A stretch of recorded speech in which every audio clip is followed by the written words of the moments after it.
Yo tout le monde, c'est mec, aujourd'hui on se trouve pour l'unboxing du clavier Redragon Yamaha. Donc je viens de choper ce nouveau petit clavier assez sympa, un clavier mécanique. Donc on va tout de suite l'ouvrir. Donc d'abord la boîte, elle est assez particulière, hein. C'est une boîte assez simple, on dirait vraiment un clavier de merde. Pourtant c'est un petit clavier, il est assez cher, il y a plein de petits signes en bas où il y a tous les descriptifs. On va tout de suite l'ouvrir sur le côté, donc du plastique transparent, ça fait assez chelou. Derrière on a encore des infos, donc on s'en fout, on va tout de suite l'ouvrir. On va faire glisser ça sur le côté. Et donc là d'abord on a un emballage assez particulier, hein, tout en plastique, etc. Ça fait vraiment moyen de gamme. C'est assez particulier pour l'emballage. Par contre le clavier est vachement lourd. On doit être autour de 2 kg pas loin. Donc on va tout de suite l'ouvrir. On peut voir mes calvities. Donc voilà. Hop, on va pouvoir sortir le clavier qui est encore sur une autre partie en plastique. Voilà, donc là on commence à avoir vraiment le clavier en main, il est tout en acier brossé. Sauf bon évidemment les touches sont en plastique, hein, mais tout le reste en acier brossé, il est assez vraiment clean. On va le sortir du plastique. On a une petite notice, mais on s'en bat les steaks. Avec une petite pince dedans pour lever les touches en fait.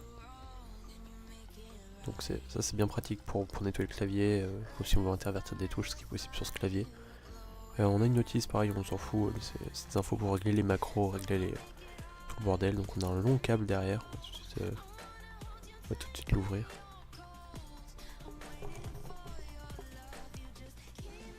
Donc derrière on a un petit port USB comme je viens de vous montrer, donc ça c'est vachement pratique étant donné que le clavier se branche sur 2 câbles, donc c'est vraiment un gros avantage.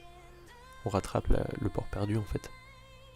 Donc on va tout de suite déballer tout le bordel et brancher le clavier. Donc le câble doit faire un truc comme 1 mètre de long à peu près, c'est vraiment pas mal. Et on va brancher ça. On va enlever le film plastique.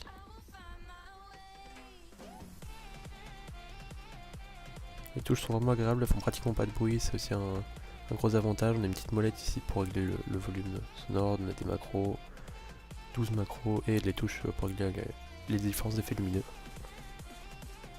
On a ici un petit repose-poignet qu'on peut enlever. Bon, je sais pas, au moment où j'ai enregistré, j'ai pas trop comment faire. Un petit support pour surveiller le clavier.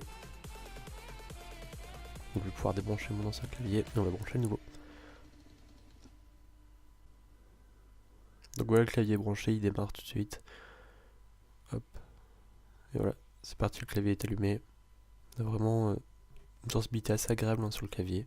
Il y a plein de couleurs, voilà les effets lumineux, il y a un total de 16,8 millions de couleurs qui peuvent s'afficher sur ce clavier, c'est vraiment très correct. Bon, en gros, pour vous donner une idée, c'est du même niveau qu'un gros Razer, un gros clavier Razer niveau LED. On peut régler la luminosité ici, la différence d'effets lumineux, et ensuite des macros en fait spécialement pour les jeux, c'est-à-dire qu'on peut faire des presets de couleurs pour certains jeux, enfin comme vous voulez pour les jeux, des programmes quoi. On a un effet de vague, des effets de transition circulaire, un effet de changement de couleur par vague, et vague rapide.